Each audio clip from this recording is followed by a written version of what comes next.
Hi everyone, grab a blanket, get cozy, and settle in, because for the next hour, I'll be telling you true crime cases from the last 5 years. And instead of boring you with my intro, I'll just start with the first one, from 2020, about a boy named Emric Osuna. He was only 9 years old when his life was taken away after years of pain and abuse. Emric was born on October 16, 2010, to Cecile Lucero and Eric Osuna. He was a bright child who loved grilled cheese sandwiches, Transformers, ninjas, and putting things together. He had a big smile and a personality that could light up a room. But sadly, most of his short life was filled with suffering. His birth mother, Cecile, was abusive. In 2017, one of her young children was taken to the hospital unconscious. At first, Cecile said it was an accident, but later she admitted she had slammed her daughter's head into a bed frame out of anger. When police went to her home, they found her other children, including Emric, also hurt and neglected. Cecile later pled guilty to abuse and went to prison. After that, Emric went to live with his aunt for a short time, but in 2019 his father Eric gained full custody, even though he had not been very present in Emric's life. Moving in with his father turned out to be the worst thing for Emric because he now lived with his stepmother, Monique Osuna. Monique turned out to be extremely cruel, and Eric allowed the abuse to continue. For almost 2 years, Emric was trapped in what people later called a house of horrors. He was starved, beaten, forced to exercise for hours, and treated like he wasn't even human. While other children in the house were safe, Monique focused her anger and cruelty on Emric alone. Much of the abuse was caught on a nanny cam that a friend had suggested they set up. The footage showed Monique yelling at Emric, calling him names, hitting him with objects, and making him do endless exercises. Sometimes he had to do jumping jacks or wall sits for 12 to 20 hours a day, even when he was weak and hungry. He was often denied food, while the rest of the family ate fast food in front of him. If he got anything at all, it was usually only rice and water. He wasn't allowed to sleep in a bed. Instead, he lay on the living room floor or was locked in a closet without a blanket or pillow. He was sometimes forced to wear only a diaper, even though he was 9 years old. The videos also showed Monique threatening him, kicking him, and even hitting him with a frying pan or a belt. She once put a rubber band tightly around his private area, causing him terrible pain. She told him cruel things, like that she would make him eat his own waste. His father, Eric, never stepped in to protect him. On September 1st, 2020, Emric collapsed after all the abuse. Instead of calling 911 right away, Eric and Monique texted friends because they were afraid of getting in trouble. Hours later, when Emric was no longer breathing, they finally called for help. Emergency responders found Emric bruised, starved, and weighing only 44 pounds. His little body had suffered too much, and he passed away at the hospital the next morning. Later, Monique admitted to hitting him less than 10 times on the day he died, as if that made things better. In 2022, she pled guilty to murder and other charges. Prosecutors agreed not to seek the death penalty. Eric was sentenced to life imprisonment for the murder of his son. The story of Emric Osuna is heartbreaking. He was a bright, funny, and loving child, but instead of being protected, he was murdered by his own parents. On the night of March 3rd, 2021, 33-year-old Sarah Everard was walking home in London. She had just left a friend's house in Clapham around 9 p.m. Sarah planned to walk back to her home in Brixton, a trip that usually took about an hour. As she walked, she spoke with her boyfriend Josh on the phone for about 15 minutes. Their call ended at around 9:28 p.m. A short time later, Sarah vanished and never made it home. Sarah grew up in York, a city in the north of England. She was the youngest of 3 children. Her father worked as a professor at the university, and her mother worked for charities. At school, Sarah was well-liked and known to be bright. She went on to Durham University, where she studied human geography. She focused on subjects such as climate change and how societies are shaped. After finishing university in 2008, Sarah moved to London. She worked in marketing and public relations, building a successful career. By early 2021, she had just started a new role as a group account director at a digital media agency. She was living in Brixton, a lively area popular with young professionals. On that March evening, she was simply walking home after dinner with friends. When Sarah did not return home or meet her boyfriend as planned, her loved ones quickly grew worried. On March 4th, around 8 p.m., she was reported missing. Police began searching the routes she might have taken. Officers went door to door, checked CCTV cameras, and asked the public for information. Because this was during a COVID-19 lockdown, the streets had been quiet, which made it easier to trace movements on video. Soon, CCTV showed Sarah on Poinders Road, talking to a man near a white Vauxhall Astra with its hazard lights flashing. That was the last sighting of her. A witness later reported seeing the man arrest Sarah, handcuff her, and put her into the car. The car had been rented in Dover, southeast of London.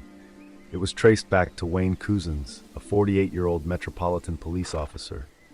Wayne was married with 2 children and lived in Kent.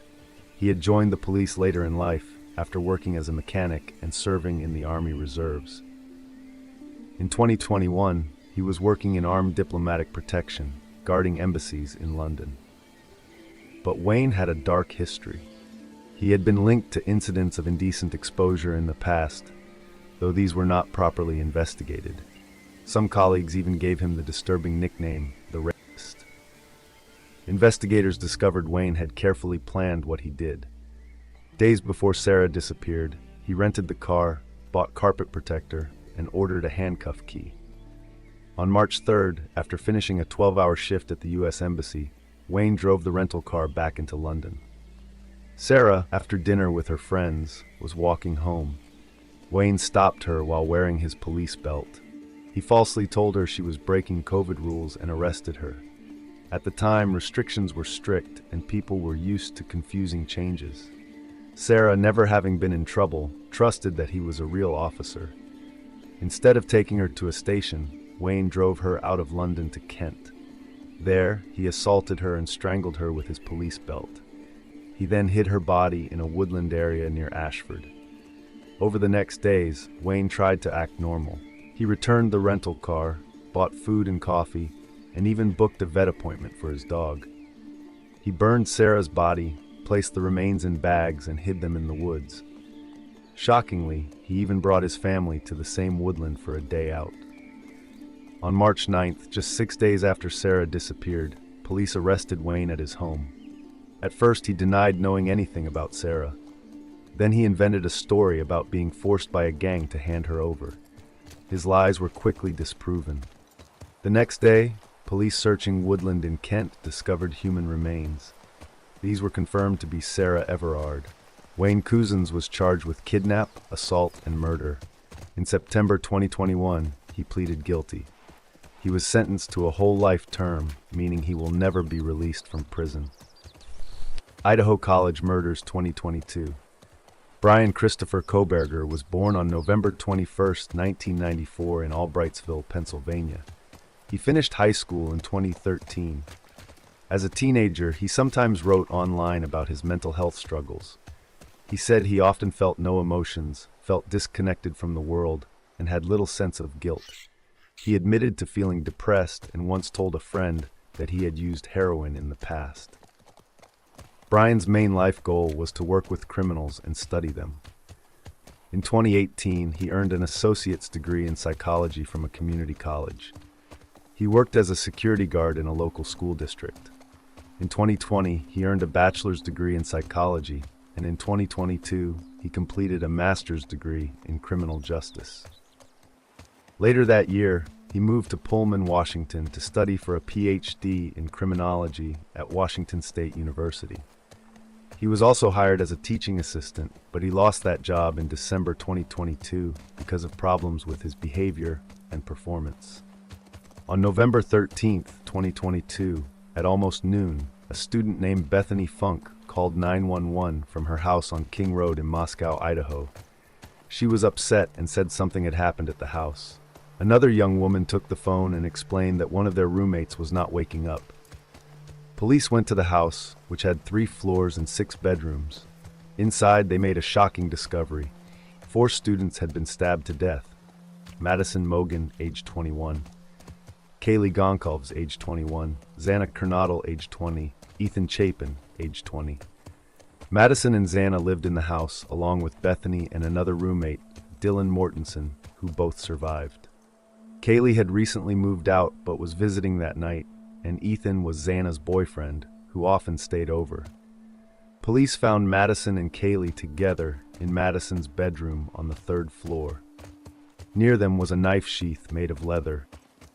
Xana and Ethan were found in Xana's bedroom on the 2nd floor. Investigators believed the killer came in through an unlocked sliding glass door on the 2nd floor. That night, all 6 young people had returned home before 2 a.m., and by 4 a.m., they were in their rooms. At 4:17 a.m., a security camera nearby recorded strange sounds and a loud thud. Around that time, Dylan heard noises and looked out of her room. On her 3rd look, she saw a man dressed in black, wearing a mask with bushy eyebrows. He left through the sliding glass door. Dylan locked herself in her room. Police later found video of a white Hyundai Elantra driving around the house several times that night. The car quickly sped away around 4:20 a.m. That same type of car was registered to Bryan Kohberger. Instead of arresting him right away, police followed him closely. Bryan drove across the country with his father, returning to Pennsylvania. He was pulled over in Indiana during the trip and finally reached his parents' home on December 16, 2022. On December 30th, he was arrested. He was charged with 4 counts of murder and 1 count of burglary. At first, his trial was set for August 11, 2025, in Boise, Idaho, and he could have faced the death penalty if convicted. But before the trial began, things changed. On June 30th, 2025, he reached a plea deal with prosecutors. He agreed to plead guilty to all charges, and in return, the state took the death penalty off the table. Just a few days later, on July 2nd, he officially entered his guilty plea in court. Then, on July 23rd, he was sentenced to 4 life sentences without the chance of parole for the murders, along with 10 more years for the burglary. The evidence against him had been strong from the start. Investigators found his DNA on a knife sheath left at the crime scene. His car was spotted near the house on the night of the killings. His phone records showed it had been in the area many times before. He also made troubling internet searches about serial killers, psychopaths, and violent fantasies. His defense had argued that eyewitness descriptions might not be reliable and that he had no personal connection to the victims, but the weight of the evidence was overwhelming. Now, as of September 2025, Bryan Kohberger is no longer awaiting trial. Instead, he is serving multiple life sentences in prison with no possibility of release. By taking the plea deal, he avoided the death penalty, but he will spend the rest of his life behind bars. Anna Walsh, 2023. This story begins back in 2016. An art buyer was browsing eBay, searching for rare treasures. To his surprise, he came across 2 Andy Warhol paintings listed for sale. These paintings were part of Warhol's Shadows series, created in the late 1970s. The seller was Brian Walsh, who claimed the paintings were real. He even showed what looked like paperwork and proof that the pieces were authentic. The buyer believed him. He agreed to pay Brian $80,000 for the 2 paintings. The money was sent to Brian's account, and soon after, Brian withdrew a large amount of it. But when the buyer finally received the paintings, something was wrong. The canvases and staples looked too new. The special stamps that prove authenticity were missing. The buyer realized he had been tricked. When confronted, Brian claimed he too had been scammed. He made excuses, saying he had bought the pieces years earlier in South Korea from an artist friend. But the truth was that Brian had become involved in art fraud. He had used fake paperwork, fake stamps, and poor quality copies to trick buyers out of huge amounts of money. Eventually, Brian was caught. In 2021, he was sentenced to nearly 3 years in prison and ordered to pay back almost $500,000. But by this time, his marriage to Anna Walsh was already under stress. Anna, who was born in Serbia and had moved to the United States, worried about her family's future. She and Brian had 3 young sons, and the thought of her husband going to prison made her fear for their lives. The couple's relationship grew more strained. Friends noticed the tension. Anna confided to some that she was worried about money and her children. Still, no one could have guessed how badly things would turn out. On New Year's Eve 2022, Brian and Anna celebrated with friends. After midnight, they returned home. Anna made several phone calls to her family and a close friend, but no one answered. Later, around 4 a.m. on January 1st, 2023, Anna was seen leaving the house according to the home's security system. After that, she vanished. For 2 days, no one heard from her. On January 4th, both her employer and Brian reported her missing. Brian told police she had left early for a work meeting in Washington, D.C., but records showed she never boarded her flight. Her credit cards and bank accounts had not been used since that morning. When police searched the Walsh home, they found blood in the basement and a broken, blood-stained knife. They also discovered that Brian had bought hundreds of dollars worth of cleaning supplies, including mops and tarps, right after Anna disappeared. At the same time, police learned that Anna had been having an affair in Washington, D.C. She had been planning to move there with her children and start a new life. She even spent the holidays with her lover. Investigators believe Brian may have found out. Soon, the case against Brian grew stronger. His computer revealed disturbing Google searches like how to dispose of a body and how long before a body starts to smell. Trash bags filled with blood-stained items and tools were later found along his travel route. Brian was arrested first for misleading police, then later charged with Anna's murder. Prosecutors say he killed her in their basement, made pieces of her, and disposed of the remains. Her body has never been found. Brian has pleaded not guilty and is being held without bail as he waits for his trial, which is set to begin on October 20th, 2025. Earlier this month, on September 11th, he was stabbed inside the Norfolk County Jail, but survived with only minor injuries, and that attack is now under investigation. Audrey Cunningham, 2024. Audrey Cunningham was only 11 years old when her life was taken in Livingston, Texas. On the morning of February 15, 2024, she was supposed to walk to her school bus stop like she always did. Neighbors were used to seeing her every morning. One neighbor said their dog always barked with excitement when Audrey passed by. But on that morning, the dog stayed quiet. Audrey never came, and people quickly realized something was very wrong. Audrey lived with her dad, Joshua Cunningham, and her grandmother. Her mom, Cassie Matthews, did not live with them. Behind the house, in a small camper, lived 42-year-old Don Stephen McDougal. He was supposed to be a family friend. Because Joshua often worked away from home on a boat, McDougal sometimes helped watch Audrey. He had been around the family for years, but what no one knew was just how dangerous he really was. That morning, McDougal admitted that Audrey got into his truck, but he gave mixed stories about what happened next. At first, he said he took her to school. Later, he claimed he dropped her off at the bus stop. Police quickly noticed that his answers did not make sense. McDougal had a long and troubling past. Years earlier, he was convicted of crimes involving children. He also had charges of assault and violence in his record. Somehow, he was not on the official offender registry. Police later said he even had swastika tattoos and possible ties to a hate group, though that was not fully proven. What made the case even stranger were the text messages McDougal sent to Cassie, Audrey's mother, the night before she went missing. In those texts, he tried to set up a meeting between Cassie and her daughter at a park. He told Cassie that Audrey wanted to see her, but he didn't want Cassie's fiancé to come.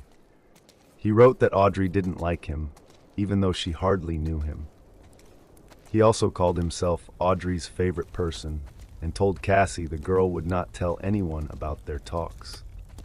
The words sounded manipulative, like someone trying to control a child. Cassie felt uneasy, but hoped it might be a chance to finally see her daughter again. She later said she believed McDougal was setting her up. The next morning, McDougal texted Cassie again, saying he was taking Audrey to school, but Audrey never made it there.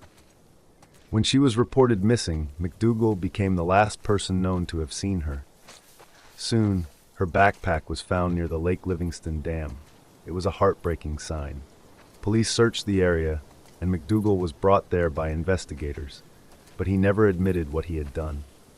Days later, the truth came out. Police discovered Audrey's body in the Trinity River. She had been tied to a large rock with rope.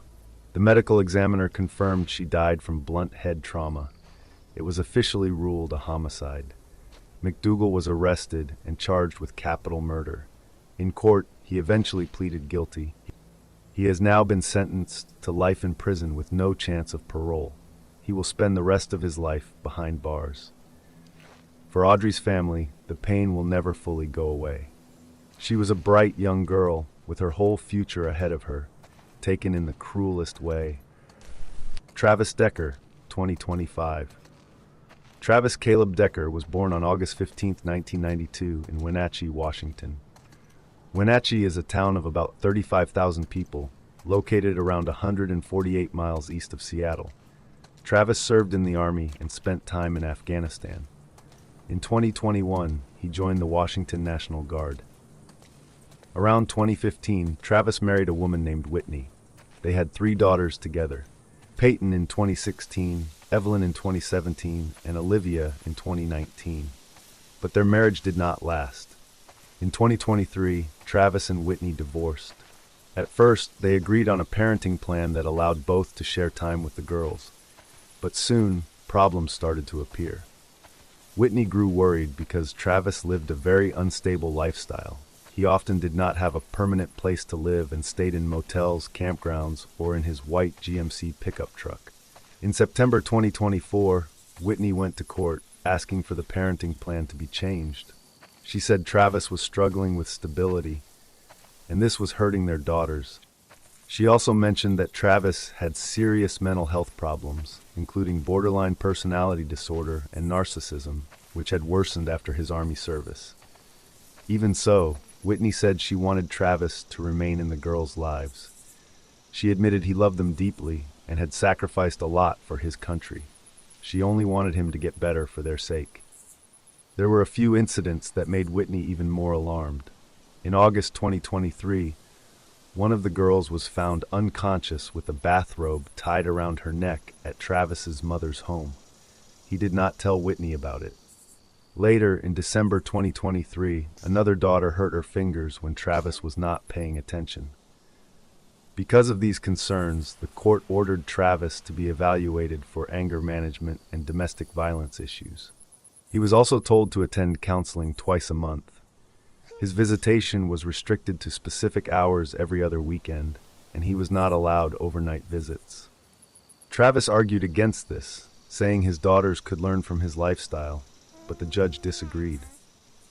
On Friday, May 30th, 2025, Travis picked up his 3 daughters for a scheduled visit. He was supposed to return them to Whitney by 10 p.m. that night, but he never did. By 11:34 p.m., Whitney reported him to police. She had tried calling him, but his phone went straight to voicemail. They later discovered his vehicle near Rock Island Campground, about 94 miles south of the Canadian border. Not far from the truck, officers found the bodies of his 3 daughters. They were just 9, 8, and 5 years old. They had plastic bags over their heads, and their wrists showed signs of being tied. Travis's dog was also at the site and was taken by the Humane Society. But Travis himself was missing. Police quickly issued a warrant for his arrest, charging him with 3 counts of aggravated murder and 3 counts of kidnapping. Investigators learned that just days before the crime, Travis had searched online about moving to Canada, relocating there, and finding jobs. They also found that he had not attended National Guard drills for about a year and was facing a disciplinary discharge. At the time of the crime, Travis was struggling with serious problems. He had been in 2 car accidents in May, was deeply in debt, and owed $20,000 in child support. His income had dropped sharply from past years. Despite everything, Whitney later said she did not believe Travis was a violent man at heart. She blamed the system for failing him, saying the lack of mental health support for veterans had cost her children their lives. Police believe they are closing in on him, but he has military training and survival skills, which may allow him to hide in the wilderness for a long time. Also, just today there are more reports that maybe they found his remains, but it's not confirmed yet. Ahmaud Arbery was a 25-year-old black man who lived in Georgia. On February 23, 2020, he went out jogging in the Satilla Shores neighborhood in Brunswick. While jogging, he briefly went into a house that was under construction. Surveillance video showed him looking around inside for a few minutes. He did not damage anything or take anything, and then he left and continued jogging down the street. A 64-year-old man named Gregory McMichael saw Ahmaud running. Gregory was a former investigator for the district attorney's office. He believed that Ahmaud might have been responsible for burglaries in the neighborhood, especially at houses under construction. Gregory called his son, 34-year-old Travis McMichael, and the two decided to chase Ahmaud. They armed themselves with a revolver and a shotgun, got into their truck, and went after him. As they tried to catch up, Gregory climbed into the back of the truck and called 911. At the same time, another neighbor, 50-year-old William Roddy Bryan, joined the chase in his own truck. He recorded the entire event on his cell phone.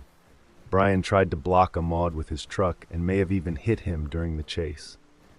The McMichaels soon caught up to him. Travis got out of the truck with his shotgun and confronted him. They shouted at him to stop, but he was unarmed and frightened, so he tried to defend himself. He and Travis struggled over the shotgun. During the fight, Travis fired 3 shots. The first hit Ahmaud in the wrist and chest, the second missed, and the third hit him under the arm. Ahmaud collapsed and died there on the street. Even though Gregory had a revolver, he did not fire, but both he and his son were heavily involved in the attack. At first, no one was arrested. The case was delayed for months, raising questions about whether local law enforcement was protecting the men. The video that Bryan recorded was later leaked to the media by Gregory McMichael's own lawyer, who thought it might help their case. Instead, it shocked the public and led to widespread outrage. Soon after, the McMichaels and Bryan were all arrested and charged with murder. At trial, the evidence showed that Ahmaud had not committed any crime. He did not steal anything, and he was unarmed. He was chased, trapped, and killed by armed men. In November 2021, the jury found Travis McMichael guilty of malice murder, 4 counts of felony murder, aggravated assault, and false imprisonment. Gregory McMichael was also found guilty of felony murder and other charges, though not of malice murder. William Bryan was found guilty of several counts of felony murder and aggravated assault, though not all charges. All 3 men were sentenced to life in prison. Gregory and Travis McMichael received life without parole, while Bryan was given life with the possibility of parole after 30 years. The evidence showed clear signs of racism, including racist messages on Bryan's phone and reports that Travis used a racial slur over Ahmaud's body. Many people believed that Ahmaud was targeted because he was a black man jogging through a mostly white neighborhood. The fact that the men were not arrested until the video became public showed how close they came to getting away with the crime. Gabby Petito was 22 years old, and Bryan Laundrie was 23. They were engaged and living with Bryan's parents in Northport, Florida. On July 2, 2021, after visiting Gabby's family in New York, the couple set out on a cross-country road trip in a Ford van. They wanted to share their journey on social media and traveled to places like national parks, showing what life was like on the road. During their trip, things were not always calm. On August 12th, in Moab, Utah, police responded to a report of domestic violence involving the couple. Neither Gabby nor Bryan was arrested, and they continued traveling. A few days later, on August 17th, Bryan flew back to Florida for several days before returning to Utah to meet Gabby again. Their trip then carried on as planned. On August 24th, Gabby and Bryan arrived at Grand Teton National Park in Wyoming. This was one of the last times Gabby was known to be alive. Sometime between August 27th and August 29th, Gabby was killed. She had been strangled and left in the park. On September 1st, Brian returned to Northport, Florida, but he came back alone. He was driving the van that belonged to Gabby. 10 days later, on September 11th, Gabby's family reported her missing after they could not reach her. Only 2 days after that, Brian also disappeared. A large search began for both Gabby and Brian. On September 19th, Gabby's body was found in Grand Teton National Park, confirming the worst fears of her family and the public who had followed the case closely. Her death was ruled a homicide caused by strangulation. Meanwhile, investigators searched for Brian. He was not charged with murder, but he was accused of illegally using Gabby's bank card to take money after her death. Even though the murder charge had not yet been filed, it was expected that more serious charges would come once he was found. On October 20th, human remains and some personal belongings were discovered in the Carlton Reserve, a large natural area in Florida near Brian's family home. The items found clearly belonged to Brian. The location had been underwater for some time earlier, which may have delayed the discovery. The very next day, October 21st, authorities confirmed that the remains were Brian's. They used dental records to make the identification.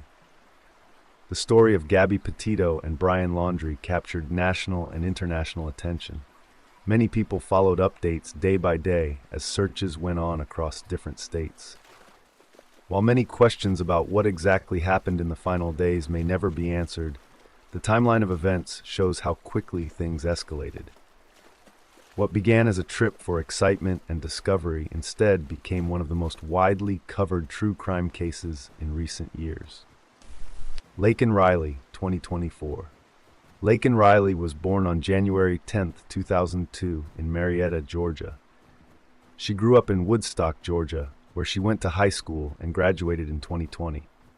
After finishing school, she decided to become a nurse. She went on to study at Augusta University College of Nursing. For her program, she attended classes at the University of Georgia Health Science Campus in Athens, Georgia. The other person in this story is Jose Antonio Ibarra. He was born on January 5, 1998, in Venezuela. On September 8, 2022, he entered the United States illegally by crossing the border between Mexico and El Paso, Texas. He was arrested, but then released into the country. After that, he stayed for a while at a migrant shelter in New York City. In September 2023, Jose was arrested again for driving a scooter without a license. A child was on the scooter without a helmet. He was charged for driving without a license and for acting in a way that could harm a child. Later, Jose moved to Athens, Georgia, where he lived in an apartment on South Millage Avenue. In December 2023, Jose and his brother were arrested after police said they had stolen items from Walmart. Jose failed to appear in court for that case, and a warrant was issued for his arrest. On February 22, 2024, at 12:05 p.m., Laken's roommates reported her missing. Earlier that morning, Laken had gone for a run on a University of Georgia trail near Lake Herrick. At 12:38 p.m., her body was found in a wooded area about 64 feet off the trail. The cause of death was blunt force trauma and asphyxiation. At 9:06 a.m., Laken was seen running on the trail. At 9:10 a.m., her phone made a 911 call, but nothing was said and the call was disconnected. The operator called back twice, but there was no answer. Laken's smartwatch showed that her heart stopped at 9:28 a.m., suggesting the attack lasted about 18 minutes. Based on surveillance, witnesses, and other clues, police suspected Jose. He was arrested the next day. Less than 3 months later, on May 8, 2024, he was indicted on 10 charges, including malice murder, felony murder, and kidnapping. He chose to have a judge, not a jury, decide his case. His trial began on November 15, 2024. On November 20th, he was found guilty on all charges. He was sentenced to 2 life sentences without parole, plus 27 more years. The case quickly became political. Some people blamed President Joe Biden's immigration policies, saying Jose should not have been free in the United States. Others argued that the case was being used unfairly to attack immigrants. The evidence against Jose was strong. He lived close to where Laken was found. A man who looked like him was seen on video near the trail before the attack. A cup found near the crime scene had Jose's DNA. Laken's DNA was on a jacket he was seen throwing away. Her blood was on gloves he discarded, and his DNA was found under her fingernails. Her phone, which tried to call 911, had his thumbprint on it. When police later saw him, he had scratches on his body. Even though some argued there wasn't enough proof, the facts pointed strongly to his guilt. In the end, the court decided that Jose was guilty beyond any doubt. Laken's life was cut short in a terrible way, and Jose was held responsible for her death. Vanessa Guillen was a young woman with big dreams. She was born on September 30th, 1999, in Houston, Texas. Her parents, Rogelio and Gloria, had moved to the United States from Mexico to give their children a better life. Vanessa grew up as the second of 6 kids. She was smart, athletic, and very determined.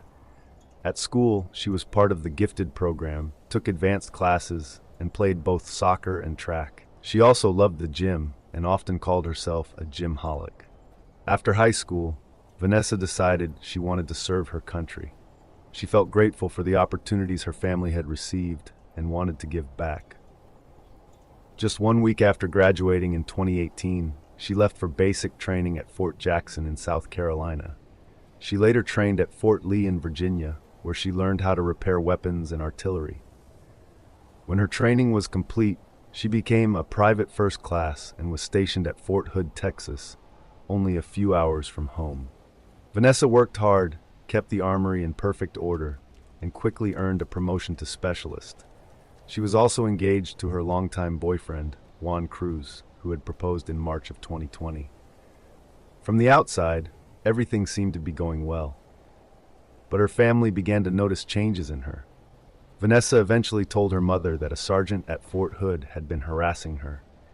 She was afraid to report it, fearing that she would not be believed or that she might face retaliation.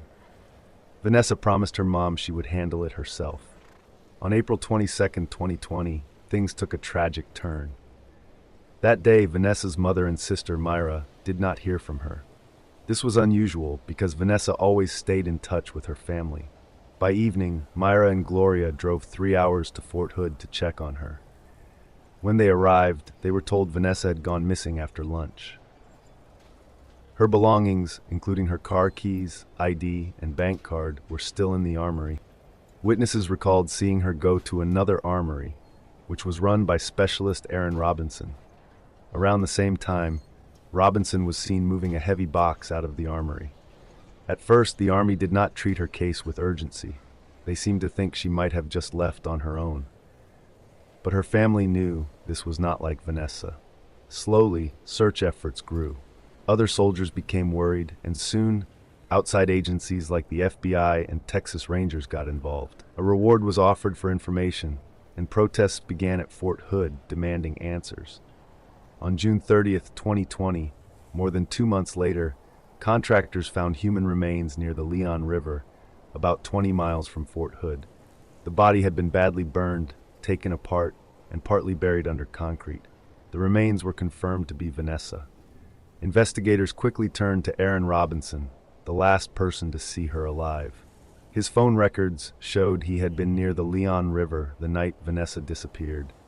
When his girlfriend, Cecily Aguilar, was questioned, she at first lied, but later confessed. She revealed that Robinson had killed Vanessa in the armory with a hammer, then placed her body in a box. Cecily helped him try to burn and bury the body, and later cover it with concrete. Robinson was placed under watch but not officially arrested. On July 1st, 2020, as police closed in, he escaped and later took his own life before being captured. This left many questions unanswered, including the true reason why he killed Vanessa. Cecily Aguilar was later sentenced to 30 years in prison for her role in covering up the crime. Vanessa's death shocked the nation and shined a light on problems within the military, especially at Fort Hood. Many soldiers had reported harassment and assault, but their complaints were often ignored or dismissed. Her case led to investigations, protests, and eventually changes in the law. In late 2020, 14 Army leaders at Fort Hood were fired or suspended after it was found that the base allowed a culture where harassment and assault were common. In 2021, Texas passed the Vanessa Guillen Act, which gave soldiers a way to report harassment outside their chain of command. Later that year, President Joe Biden signed a law making sure assault cases in the military would be handled by independent investigators, not by a victim's supervisors. Despite these changes, many people wonder if enough has really improved. Reports of assault in the military remain high, and some families believe soldiers' deaths are still being covered up. Shanda Vander Ark was born in March 1979. She grew up in Norton Shores, Michigan, which is near Grand Rapids. Before moving there, she had also lived in Oklahoma. Shanda lived in a house on Marshall Road with her husband, Adam, her son, Paul Ferguson, and her youngest son, known only as G. She also had 3 other children who did not live with her. One of them was Timothy Ferguson, who lived with Shanda's ex-husband. In May 2021, Timothy, who was 15 at the time, moved in with Shanda. That meant there were now 5 people in the house. Timothy had autism, ADHD, and problems with movement. He did not go to a regular school but was taught at home. In January 2022, Adam had a stroke and moved out of the house. That left Shanda, Paul, Timothy, and G living together. Shanda later said that Timothy began to act out after Adam left. By the summer of 2022, Shanda was working as a law clerk and had just passed the bar exam, which meant she was close to becoming a lawyer. At that time, Paul was 19, Timothy was 15, and G was 7. On the morning of July 6, 2022, Shanda called 911 and said that Timothy was unresponsive. She told the police that Timothy had been on a hunger strike. When officers arrived, they found Timothy dead. He was extremely thin. The medical examiner said Timothy weighed only 69 pounds when he should have weighed around 132. His body showed clear signs of starvation and dehydration, and he had also been suffering from hypothermia. Police soon learned that Timothy's death was not an accident. Text messages between Shanda and Paul showed that Timothy had been treated very cruelly. He was forced to take ice baths, sometimes for many hours. Shanda locked the refrigerator and pantry so he could not get food. He was mostly given bread and very hot sauces, one of which was labeled Elijah's Extreme Regret, warning that the pain would be unbearable. At one point, Shanda even suggested putting the hot sauce on Timothy's private parts. Timothy's room was actually a closet under the basement stairs. It only had a tarp and a cardboard box. The closet smelled strongly of urine and waste because his access to the bathroom was restricted. The house had cameras, alarms, and motion sensors. Timothy was also sometimes tied with zip ties or handcuffs. Shanda and Paul even discussed ways to make him suffer, like forcing him to stand facing a wall for hours. Shanda often accused Timothy of pretending to be sick or weak. She insisted that he was choosing not to eat, even though she was the one preventing him from having food. Shortly before his death, he had been kept in an ice bath for about 9 hours. On the day he died, Shanda recorded herself dragging Timothy into the closet. She insulted him and called him pathetic. When she came back, Timothy was struggling to breathe. She told him he didn't need to breathe like that and called him a dummy. He died soon after. Both Shanda and Paul were arrested. Shanda was charged with murder and abuse. Paul was charged only with helping mistreat Timothy. He later agreed to testify against his mother. During the trial in December 2023, Paul explained how he followed Shanda's orders because he wanted to make her proud, even though he sometimes worried about Timothy's condition. Shanda testified in her own defense, saying she had no intent to harm Timothy and blaming Paul for some of the abuse. She claimed memory problems and said she was struggling with her own mental health, but the jury did not believe her. On December 15, 2023, she was found guilty of first-degree felony murder and first-degree abuse and was sentenced to life in prison without the possibility of parole for the murder and child abuse in the starvation death of her 15-year-old son. In addition, she received an extra 50 to 100 years in prison for first-degree abuse. Rachel Morin, 2023. On August 5, 2023, 37-year-old Rachel Morin went for her usual evening walk on the MA&PA Heritage Trail in Bel Air, Maryland. Rachel was a dedicated fitness lover, often running races and lifting weights. She was also the proud mother of 5 children, full of faith, energy, and laughter. Friends and family remembered her as someone who always put her kids first and who had a special gift for bringing joy to others. That Saturday began like any other. Rachel and her boyfriend, Richard Tobin, went to the gym earlier in the day. Around 6 p.m., she drove to the trail for a walk. When she didn't come home and stopped answering calls, her children and Richard grew worried. By 11:23 p.m., Richard reported her missing to the Harford County Sheriff's Office. Police and volunteers searched the trail through the night. The next afternoon, a volunteer discovered Rachel's body near the path. Her death was quickly ruled a homicide, shocking the quiet community of Bel Air. At first, suspicion unfairly fell on Richard because of his criminal past, but he fully cooperated with investigators, handed over his phone and DNA, and was later cleared. The major breakthrough came from DNA evidence collected at the crime scene. At first, there were no matches, but soon investigators learned the same DNA had been found at a Los Angeles home invasion and assault earlier that year. Police released video of a shirtless man fleeing the LA crime scene, but his identity was still a mystery. For months, detectives worked with national databases and genetic genealogy tools to put a name to the DNA. Finally, in June 2024, authorities arrested Victor Martinez Hernandez, a man from El Salvador who had been living illegally in the U.S. His DNA matched both the Maryland and California crime scenes. Martinez Hernandez was charged with first-degree murder, assault, and other crimes connected to Rachel's death.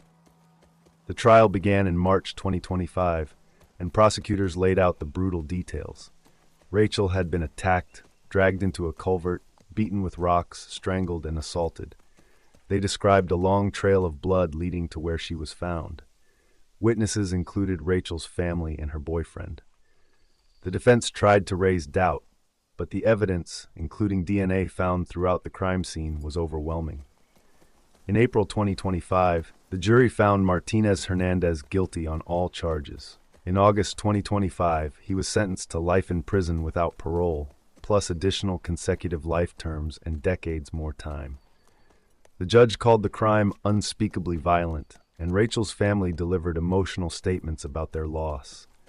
Rachel's murder left a deep mark on Bel Air and beyond. Warren Barnes was born on May 19, 1951, in Colorado. He came from a large family and later had a daughter of his own. In his later years, Warren lived alone in Grand Junction. He told people that he used to be a cowboy in the mountains, and he enjoyed sharing that part of his life. Warren struggled with alcohol and sometimes with finding stable housing. Still, he insisted that he was not homeless. By 2021, Warren had steady work and rented a room in town. He did jobs like roofing and drywall. People nicknamed him the Reading Man because of how much he loved books. Sadly, Warren's life ended in a tragic way. Brian Cohey, who was born in 2002, also lived in Grand Junction. He lived with his mother, Terry, who ran a daycare out of her home called Terry's Toddlers. His father, also named Brian, was a carpenter and lived separately. Brian had many mental health struggles. He was diagnosed with autism spectrum disorder, ADHD, and depression. He was also very interested in serial killers and dark humor, which worried many people. His teachers even warned that he was at high risk of committing a violent crime and needed more treatment. Over the years, Brian got into trouble for assault, making threats, and inappropriate comments. On February 28, 2021, when he was 19, Brian drove his green Ford sedan into the Colorado River near a boat ramp around 2 a.m. Police and his parents came to help. The car was pulled from the water, and officers noticed blood on the bumper, but Brian claimed it was fake blood for theater. The police let him go home. The next day, Brian's father found a wallet in the car. It belonged to Warren Barnes. He called a work service listed inside, hoping to return it. This led one of Warren's friends to report him missing.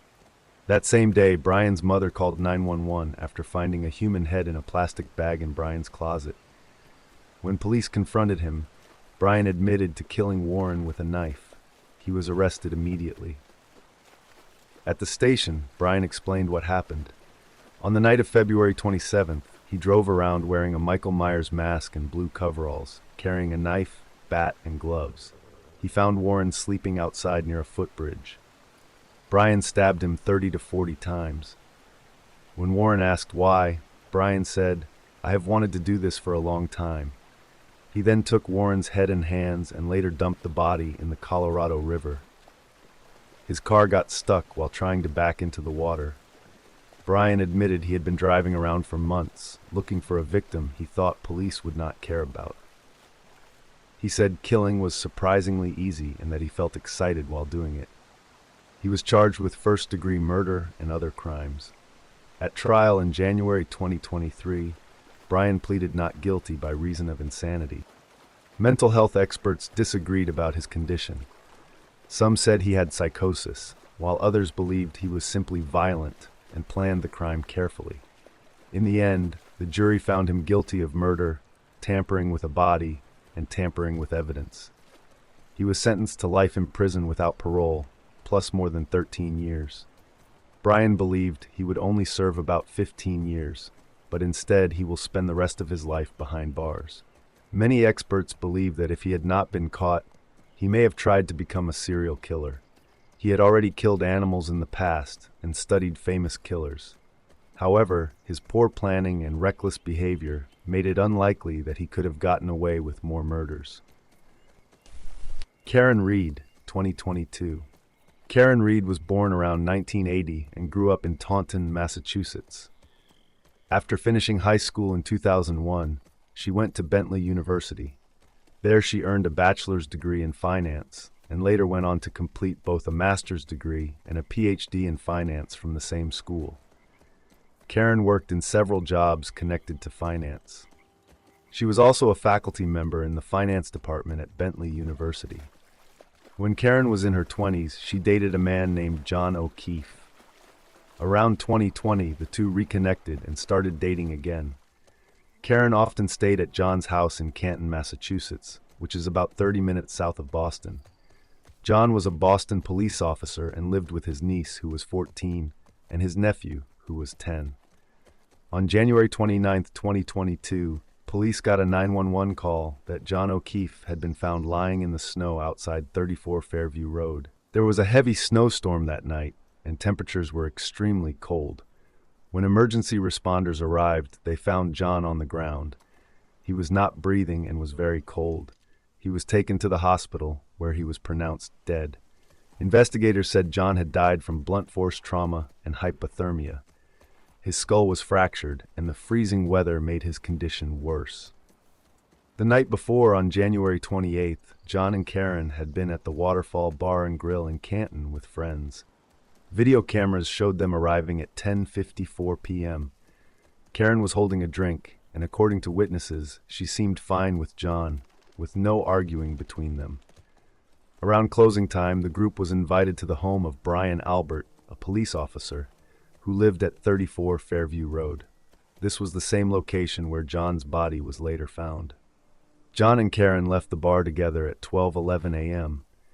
Karen texted a friend, Jennifer McCabe, asking for directions to Brian Albert's house. Jennifer saw what looked like Karen's black SUV pulling up outside the home. Karen drove a black 2021 Lexus LX 570. Text messages between Jennifer and Karen around 12:30 a.m. suggest that Karen was directed to park on the left side of the property. Hours later, John's body was discovered in that exact area. In the early morning, Karen became worried when John did not return home.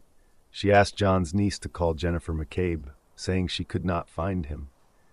Karen then met up with Jennifer and another friend, Carrie Roberts, to search for John. As they drove near Brian Albert's house, Karen suddenly said she saw John. She ran to him in the snow. His body was about 12 feet from the road. Carrie tried CPR, while Jennifer called 911. During the search, Karen told Jennifer, "Maybe I hit him." She also pointed out that one of her SUV's taillights was cracked. Later, police found broken taillight pieces near John's body. Glass fragments were also found, which could have come from the cocktail glass John was holding when he left the bar. Police believe Karen accidentally struck John with her vehicle when she was intoxicated. Her blood alcohol level was estimated to be high. She was arrested and first charged with manslaughter and leaving the scene of an accident, but later the charges were upgraded to second-degree murder. However, the case is not simple. Some people, including Karen's defense team, believe she is being framed.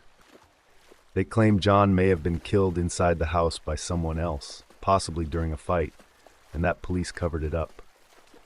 The defense also points to strange details, like a Google search made on Jennifer McCabe's phone about how long to die in the cold at 2:27 a.m., hours before John's body was found.